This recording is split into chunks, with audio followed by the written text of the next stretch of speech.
Dalam bahasa Inggris, sakit itu kadang disebut disease, kadang disebut illness, kadang disebut sickness.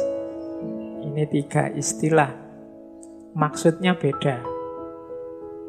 Dalam bahasa Inggris ini kadang-kadang kita 3-3-nya kalau di bahasa Indonesia kan ya terjemahannya sakit.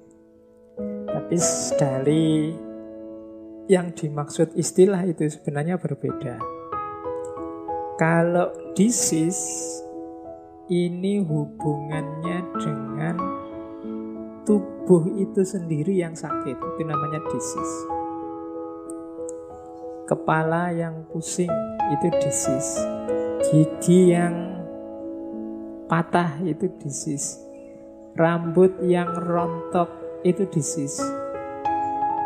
Ini dokter itu biasanya pertama-tama yang dilihat ini, yang dicari ini akar penyakit itu di disease. Apa yang terjadi dengan organ tubuh kita?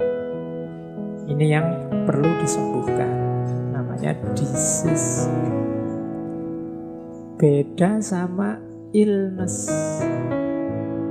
Illness ini juga sakit, tapi yang dilihat bukan apa yang terjadi dengan tubuh kita, tapi yang dilihat apa yang kita rasakan.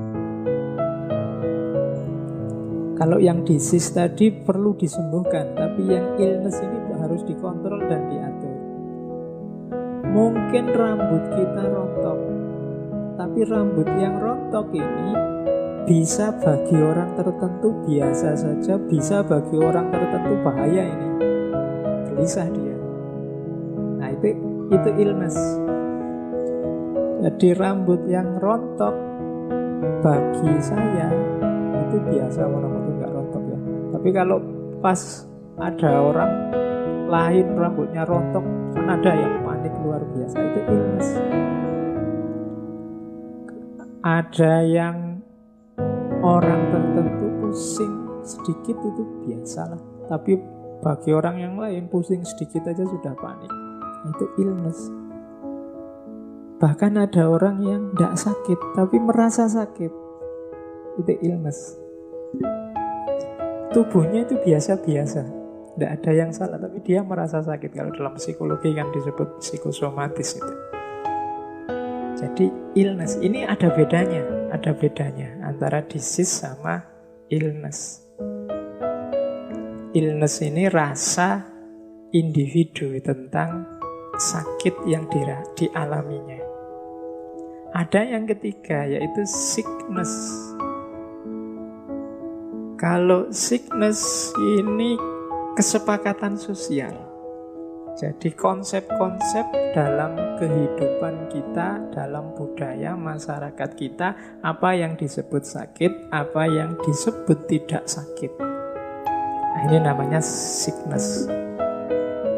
Jadi kalau yang disease itu organ tubuhnya yang memang secara faktual dia sakit, misalnya kukunya copot, kulitnya mengelupas, itu disease. Kalau illness itu yang dirasakan. Kalau sickness ini yang kesepakatan sosial budaya terhadap kondisi sakit. Kan ada masyarakat itu mungkin dulu zaman pengetahuan belum berkembang, mengalami apa, kata masyarakatnya sudahlah, itu bukan sakit kok, itu diganggu jin mana.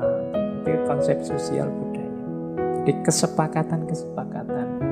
Kalau teman-teman mengikuti dulu waktu kita belajar sesinya Michel Foucault, dia bahkan punya teori ya waras tidak waras. Di tengah masyarakat itu juga kesepakatan. Mana yang disepakati sebagai waras, mana yang disepakati sebagai tidak waras. Normal dan tidak normal itu juga kesepakatan. Jadi sakit itu ternyata ada 3 kategori. Itu disease, apa illness, apa sickness.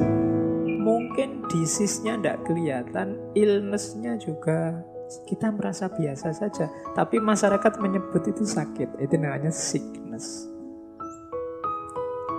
Jadi tiga ini nanti beda di tengah masyarakat. Sickness itu misalnya apa ya?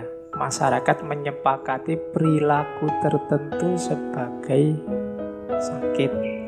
Padahal kita sendiri nyaman-nyaman saja, enak-enak saja. Nah itu bedanya illness sama sickness. Mungkin juga disease-nya tidak kelihatan. Yang rusak apa tuh tidak tahu. Nah itu berarti ada beda antara disease, illness sama sickness. Terus dokter dengan ilmunya itu kadang-kadang juga levelnya bisa dia melihat disease atau melihat illness atau melihat sickness. Melihat disease itu konsentrasi secara kuantitatif melihat apa organ tubuh kita atau mekanisme fungsi tubuh kita yang dianggap nyeleweng sesuai teori yang mereka pahami. Atau illness ini melacak apa yang kita rasakan. Atau sickness, jadi disimpulkan sesuai konsep-konsep yang berkembang di masyarakat bahwa oh ini sakit, ini tidak sakit, ini normal, ini tidak normal. Dari perspektif teorinya, nanti orang yang hanya melihat disease, pokoknya sakit itu ya dilihat dari gejala yang ada di tubuh. Penyelewengan apa yang ada di fisik kita. Kalau cara berpikir seperti ini namanya naturalisme. Ada yang kedua instrumentalisme. Instrumentalisme ini hanya melihat illness-nya, melihat rasa sakit yang dirasakan seseorang. Karena kadang-kadang seperti saya jelaskan tadi, ada orang ini harusnya sakit tapi tidak dianggap sakit, tidak dirasakan. Nah, itu yang semacam ini, yang melihat aspek ini namanya instrumentalisme. Ya contoh mudahnya, kalau teman-teman ada yang punya pacar ya, kadang-kadang kalau guyon sama pacar itu kan dipukul lah, dicubit lah, dijambak lah. Ya, secara disease, naturalisme, dicubit itu ya sakit, dijambak itu ya rambut merontok ya sakit, dipukul-pukul ya sakit, ya nyeri. Tapi tidak kita rasakan. Kita kelola, kita sikapi sakit itu harusnya sebagai sakit, tapi kan terus kita kelola sebagai menyenangkan. Jadi ada ternyata yang secara disease harusnya sakit, secara illness tidak. Ada orang yang bahkan mungkin sakit berat, tapi daya pasrahnya, sikap mentalnya yang luar biasa, sakit yang seberat itu ternyata tidak dia rasakan berat. Itu kan secara illness dia canggih mengelola rasa sakitnya. Meskipun secara disease kalau dilihat yang terjadi ternyata ya harusnya dia sudah parah. Itu bedanya naturalisme sama instrumentalisme.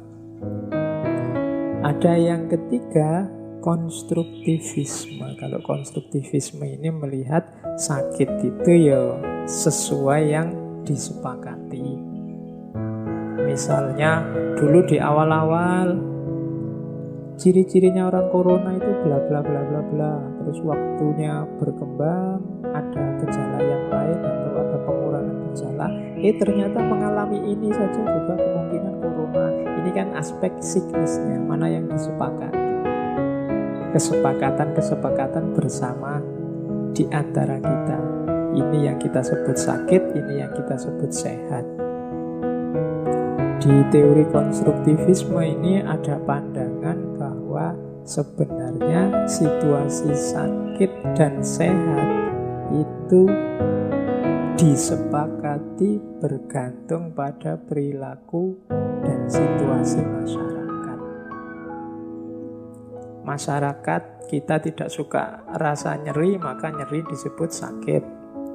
Mungkin masyarakat tidak suka melihat orang gemuk, tidak suka lihat orang mabuk, maka kegemukan atau orang yang suka minum disebut penyakit. Padahal mungkin di negara yang lain orang minum itu dianggap biasa.